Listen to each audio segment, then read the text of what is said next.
Hey guys, welcome to Vision XC classes. Today I'm going to solve GATE 2022 Polymer Science XCF question paper. So, बहुत कुछ आपको जानने को मिलेगा, a lot to know, a lot to discuss as always. But before we begin, Vision XC classes आप लोग के लिए लेकर आया है GATE Engineering Sciences courses. Currently we are providing flat 25% off on all courses. To avail this offer, you can visit our website visionxcclasses.in or you can download our app on Play Store. तो चलिए दोस्तों शुरू करते हैं बिना किसी देरी के। मेरे साथ मेरा नाम है राजर्षि। अगर आप इस सॉल्यूशन का पीडीएफ को डाउनलोड करने में इंटरेस्टेड हैं तो यहाँ पे दिया गया टेलीग्राम चैनल के माध्यम से कर सकते हैं और you can connect with me using this particular handle. So in our first question we have to match the polymers with the characteristic infrared stretching frequency. इसमें हम लोग का 4 पॉलीमर दिया गया है, एक है पॉलीइथिलीन, एक है पॉलीयूरेथेन, एक है पॉलीसल्फोन, एक है एबीएस कोपॉलीमर। सो हम लोग को क्या है, इनका जो corresponding respective IR stretch frequency है उनके साथ इनको मैच करना है। So let's check out the solution. So at first we can see that we have put a table of all the bonds and their corresponding respective frequencies. So यहाँ पे हम लोग देख पा रहे हैं कि जो पॉलीइथिलीन है उसके अंदर CH बॉन्ड होता है, तो CH बॉन्ड का जो कॉरस्पॉन्डिंग आईआर स्ट्रेच फ्रीक्वेंसी होता है वो है 2800 से 3000 के आसपास। एंड हम लोग का नेक्स्ट क्या दिया गया था, वहाँ पे दिया गया था पॉलीयूरेथेन। तो पॉलीयूरेथेन में आपका होता है यूरेथेन लिंकेज। तो यहाँ पे क्या हम लोग देख पा रहे हैं, ये आपका C डबल बॉन्ड O है, राइट। तो जिसका आपका कॉरस्पॉन्डिंग फ्रीक्वेंसी होता है 1680 टू 1740। एंड हम लोग का जो थर्ड में दिया गया था वो दिया गया था पॉलीसल्फोन। तो पॉलीसल्फोन के अंदर आपका जो बॉन्डिंग होता है वो है CSO2C। तो इसका जो कॉरस्पॉन्डिंग फ्रीक्वेंसी है वो है 1152 के आसपास। तो अभी जो लास्ट हम लोग का बचा है वो है हम लोग का ABS। तो ABS में हम लोग का क्या है, नाइट्रल रहता है क्योंकि एक्टिव में, तो उसका जो कॉरस्पॉन्डिंग फ्रीक्वेंसी है वो है आपका 2220 से 2260 के आसपास। तो अभी हम लोग जो देखें इसके बेसिस पे हम लोग बोल सकते हैं कि option B is the correct one. तो our next question is a match the following type question. In this question we have to match the following polymers according to the appropriate application. इसमें कौन सा polymers दिया है, हम लोग का first दिया है एक्सपेंडेड पॉलीस्टाइरीन जिसका नाम होता है शॉर्ट फॉर्म में हम लोग बोलते हैं XPPS। सेकेंड हम लोग को दिया है पॉली ईथर कीटोन जिसको हम लोग बोलते हैं PEEK। थर्ड हम लोग का दिया है polycarbonate and last is our PBT which is polybutylene terephthalate. तो हम लोग को यहाँ पे मैच करना है इनका appropriate applications from this 4। So let's check out the solution. I hope you all know that एक पॉलीमर का कोई सिंगल एप्लीकेशन नहीं होता है, उनका मिनी एप्लीकेशन होता है, राइट। तो सेम XPPS जिसको हम लोग बोलते हैं एक्सपेंडेड फॉर्म ऑफ पॉलीस्टाइरीन, इसका आपका एप्लीकेशन है पैकेजिंग में, सीट कुशन में, साइन बोर्ड में, ऑटोमेटिव में, door panel, flooring and many more. And हम लोग का और एक यूज़ होता है जो आप लोग का वीडियो प्रोडक्शन का काम करते हैं, मतलब वीडियो बनाते हैं, तो उनको जो है साउंड प्रूफिंग के लिए, या मान लीजिए ऐसा कोई आपका कंस्ट्रक्शन का काम हो रहा है, कोई हम लोग का डिमांड है कि जो रूम है उसको साउंड प्रूफ करना है, तो हम लोग जो है XPPS का सीट वगैरह लगाते हैं। तो इससे क्या होता है, जो साउंड का वेव है वो इतना रिफ्लेक्ट नहीं होता है आपका, to remove the echo effect. अच्छा, सेकेंड हम लोग का क्या दिया है पॉलीकार्बोनेट। तो पॉलीकार्बोनेट का आपका मेनली यूजेस होता है आपका ब्लड बॉटल, CD डिस्क में, अभी तो CD डिस्क बनना बंद हो गया है, एंड आपका safety glass, bullet proof glass as well as helmet and headlight. हम लोग का जो थर्ड वन है वो आपका PEEK पॉली ईथर कीटोन। तो इसका जो मेनली एप्लीकेशन होता है वो है MRI स्कैन, आपका क्रोमाटोग्राफी, आपका dental implant as well as bearings. And our last polymer is PBT। तो इसका जो हम लोग यूज़ करते हैं आपका डोर हैंडल्स में, कीबोर्ड में, आपका आयरन में एंड एज वेल एज आपका TV सेट्स में। So from this information we can say that the option D is the correct one. So in our next question, which is also a match the following type question, in this question we have to match the following polymers according to their respective polymerization route method. So इसमें हम लोगों को क्या क्या दिया है, एक है LLDP दिया है, एक नाइलॉन 6 दिया है, एक SBR रबर दिया है एंड एरोमेटिक पॉलीअमाइड दिया है। So let's check out the solution. So as you all know, LLDP के अंदर जो ब्रांचिंग होता है वो कम होता है as compared to LDP, right. And जो LLDP है ये कोपॉलीमर है of ethylene and alpha olefin. To get this copolymer we have to put Ziegler Natta catalyst. तो इसमें क्या होगा, हम लोग का जिगलर-नाटा पॉलीमराइजेशन के रूट के कारण हम लोग का जो है LLDP हम लोग को मिलेगा। तो LLDP के साथ हम लोग का जिगलर-नाटा को हम लोग मैच कर सकते हैं, राइट। अच्छा, सेकेंड हम लोग का आता है नाइलॉन 6। तो नाइलॉन 6 क्या होता है, हम लोग का रिंग ओपनिंग पॉलीमराइजेशन ये शो करता है ऑफ कैप्रोलैक्टम। तो थर्ड हम लोग का हो रहा है आपका SBR। तो SBR के अंदर हम लोग इमल्सन रूट फॉलो करते हैं to get good abrasion resistance at lower temperature. क्योंकि जब आपका SBR को हम लोग मेनली टायर में यूज़ करते हैं, तो अगर एब्रेशन रेजिस्टेंस अगर अच्छा नहीं होगा तो टायर जो है जल्दी जल्दी घिस के वो ख़राब हो जाएगा, राइट। तो जो SBR है वो 2 टाइप्स का होता है, एक है आपका हॉट इमल्सन SBR एंड हम लोग का एक होता है कोल्ड इमल्सन SBR, राइट। तो जो हॉट इमल्सन SBR है वो हम लोग यूज़ करते हैं आपका थोड़ा बहुत आपका ग्लूज में इस टाइप का, एंड जो कोल्ड इमल्सन है वो हम लोग ज़्यादा यूज़ करते हैं आपका टायर्स में। इससे क्या होता है, इसका जो टेंसाइल स्ट्रेंथ है वो बहुत ही अच्छा होता है।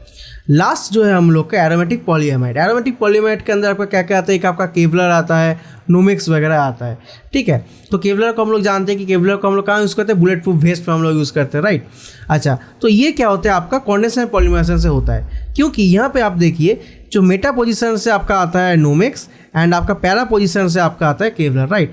तो यहाँ पे देखिए जो मेटा पोजीशन और यहाँ पे जो हम लोग यूज़ कर रहे हैं, इसमें क्या हो रहा है, मेरा कॉन्डेंसेशन पॉलीमराइजेशन के कारण यहाँ पे जो आपका बाई प्रोडक्ट निकलता है वो आपका देखिए HCl वगैरह निकलता है आपका पेन मीटा पे एज वेल एज पैरा में। So according to this data we can say that the option A should be the correct one. So coming to the next question which is a numerical answer type question. इस question में क्या बोला है, अच्छे से देखिए।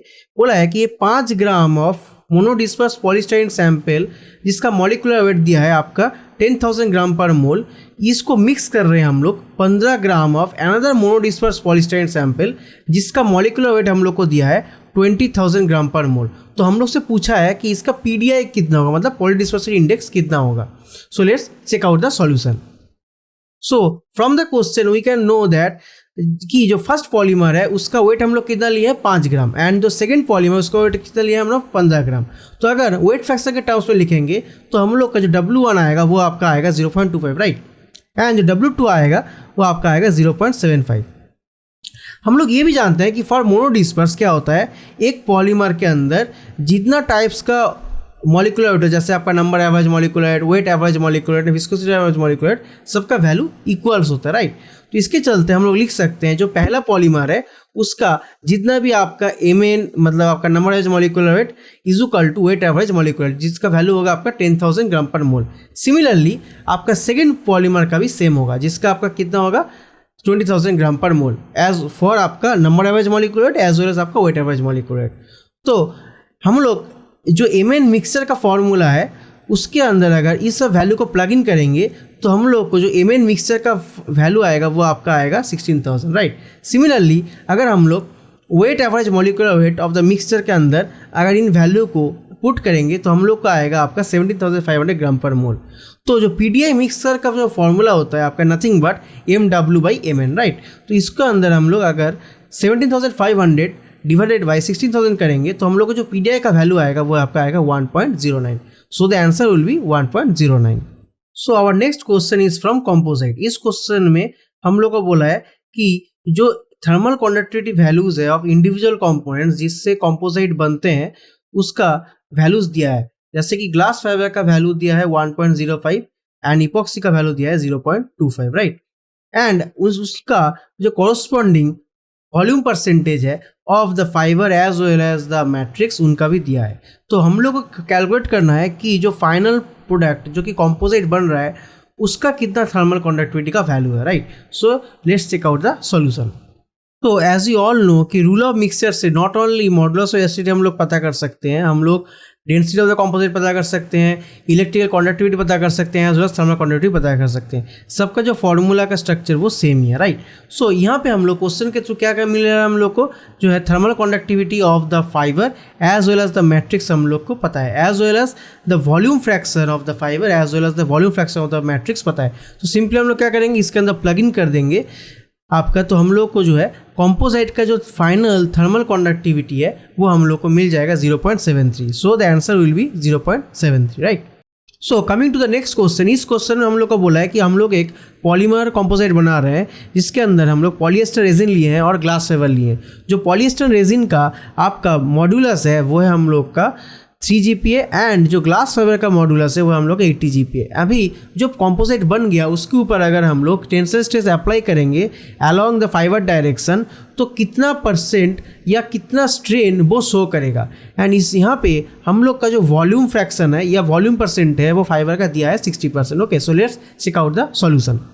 Here we can see that from the question the value of EM आपका वो क्या है, मैट्रिक्स का मॉड्यूलस, वो हम लोग को पता है 3 GPa, उसको हम लोग कन्वर्ट कर लिए आपका MPa में।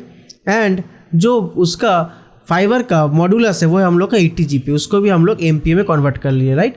यहाँ पे भी आपका ये MPa होगा। तो एंड हम लोग का जो स्ट्रेस है जिसको मतलब हम लोग दे रहे हैं कॉम्पोजिट के ऊपर वो है हम लोग का 1110 MPa। एंड वॉल्यूम फ्रैक्शन हम लोग का गिवन है 0.6, तो automatically volume fraction of the matrix 1 minus करके हम लोग को जो है 0.4 मिल गया है।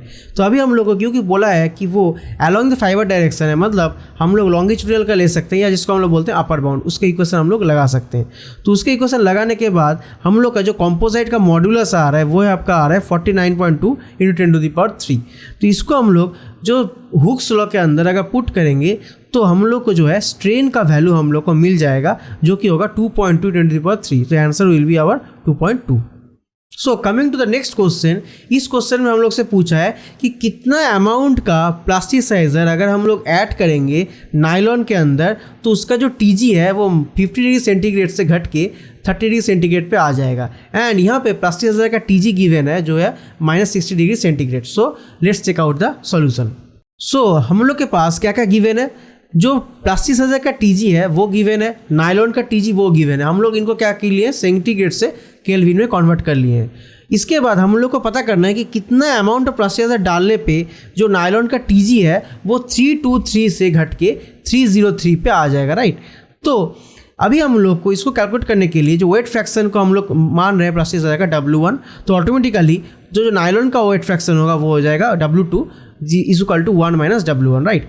तो हम लोग का जो फॉर्मूला है इसके अंदर हम लोग इस वैल्यू का अगर प्लग इन करेंगे तो हम लोग का जो वेट फ्रैक्शन का वैल्यू आ रहा है वो है आपका 12.78%। So the answer will be 12.78। So coming to the next question, इस क्वेश्चन में हम लोग का बोला है कि जो पॉलीमर है उसका एंथैल्पी ऑफ फ्यूजन देखा गया है डिक्रीज कर गया फ्रॉम 135.6 to 120 जूल पर ग्राम आफ्टर 5 years ऑफ यूज। अगर सेम पॉलीमर 100% क्रिस्टलिटी के साथ उसका एंथैल्पी ऑफ फ्यूजन 290 जूल पर ग्राम है तो 5 साल के बाद उसका क्रिस्टलिटी कितना घट के होगा।